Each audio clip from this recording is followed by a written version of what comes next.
잠언 12장 15절 미련한 자는 자기 행위를 바른 줄로 여기나 지혜로운 자는 권고를 듣느니라. 아멘. 오늘 본문을 원어로 직역해드리면 미련한 자는 자기 길을 옳다고 확신하고 지혜로운 사람은 자기의 고집을 굽힌다라는 의미예요. 그러니까 본문에서는 자신의 길을 자신의 행위라고 의역을 했지만 이게 행위라기보다도 방식이라는 단어로 폭넓게 보는 게 좀 좋을 것 같습니다. 그러니까 나의 방식대로 하는 것이 옳다. 이들이 누구냐? 미련한 사람이다. 그러나 지혜로운 사람들은 다른 사람들의 이야기를 잘 수용한다. 내 생각을 내려놓을 수 있다라는 것입니다. 자신의 방식대로 하는 사람을 우리는 크게 두 부류로 나눌 수 있는데요. 자신의 경험을 바탕으로 생각하는 사람으로서 그 일을 진행하여 다른 사람의 의견보다는 자신의 경험의 방식을 고집하는 사람들이 있어요. 그리고 다른 한 사람으로서는 수많은 사람들이 이미 경험했던 것을 가르쳐줌에도 불구하고 해보지도 않는 자신의 머릿속에 그려낸 가장 좋은 것으로 해석을 하고 그것 그대로 하려는 고집을 선택하는 사람을 말합니다. 오늘 잠언에서는 이 후자의 사람을 가리켜 말하고 있는 거예요. 흔히 젊은 시절 패기 하나 가지고 내 방식대로 하겠다라는 고집을 피운 사람들의 모습을 가리켜 어리석은 사람들이라고 이야기해요. 여러분, 이건 사실 젊은 시절의 모습이라고는 하지만 젊은 시절부터 다른 사람들에 대해서 수용하려는 습관과 태도를 가지고 있어야 됩니다. 왜냐하면 젊은 시절의 방식이 옳았던 사람들은 나이가 들어도 자신의 방식대로 고집을 할 수 있기 때문에 그런 거예요.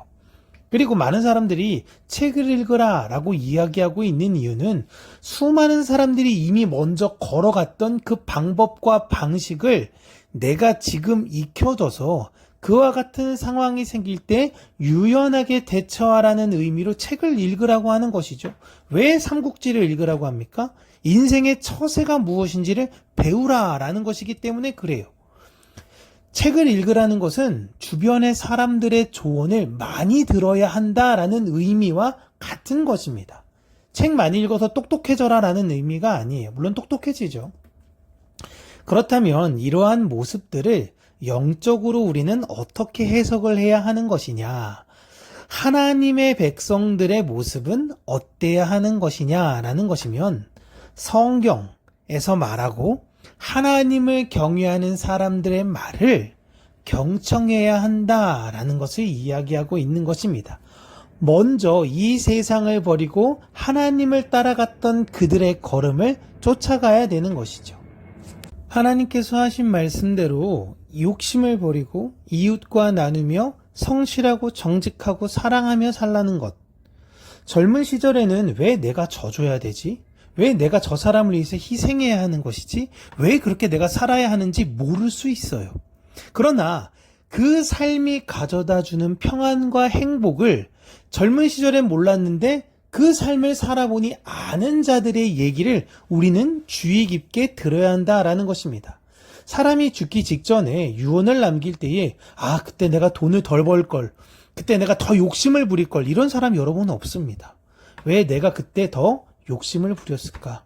왜 내 것을 더 나누지 않았을까? 왜 난 더 많이 웃지 않았을까? 이런 이야기를 하는 거예요. 그런 이야기를 우리는 주의 깊게 들어야 하듯이 하나님의 말씀대로 살아가는 그 얘기를 주의 깊게 들어야 하는 것입니다. 세상을 추구하며 살아가는 것, 그 바벨탑에 돌 하나라도 더 올려놓으려 하는 것, 세상의 방법대로 사는 것이 더 좋고 화려하다라고 이야기하지만 그 삶을 추구하여 결국엔 얻었던 경험은 탕자의 경험이었다라고 이야기하는 사람들, 그런 이야기들. 그런 또한 탕자를 봤던 자들의 이야기를 귀를 기울이며 하나님께서 우리에게 주고자 하는 방식은 우리를 망치려고 하는 방식인 것이 아니라 우리에게 진정한 자유와 행복이 무엇인지를 가르쳐 주시려는 방법이라는 것을 믿고 그 방법대로 귀를 기울이며 따라가려는 우리 모두가 되어 참된 진리 안에서 자유를 누리는 자들이 되시기를 주님의 이름으로 축복합니다.